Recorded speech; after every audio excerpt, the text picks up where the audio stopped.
আল্লাহ বলেন তোমাদের কান, তোমাদের চোখ, তোমাদের সারা দেহের চামড়া আমি আল্লাহর সামনে তোমাদের জিন্দেগির সব কাজ সম্পর্কে সাক্ষী দেবে।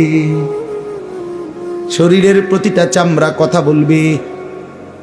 কেন কথা বলে, কেমনে কথা বলে? তো আল্লাহ বলতেছেন বিআন্না রাব্বাকা আওহা লাহা, আল্লাহ আদেশ করেছেন বলেই কথা বলে। হ্যাঁ, এই জন্য মনে রাখতে হবে শুধু জিহ্বায় কথা বলে জি না, আল্লাহ হুকুম করলে কথা বলে।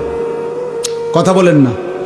জিহ্বায় কথা বলে না, না না না। তো যে বেটা বুবা বুবা মানুষ দেখছেন নি জীবনে?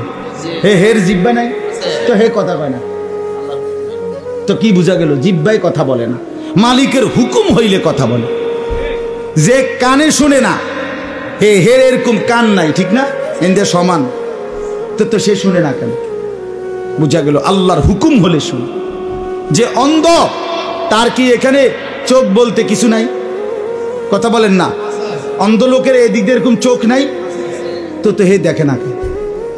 বোঝা গেল কি? মালিকের হুকুম হলে চোখে দেখে। ঠিক এরকম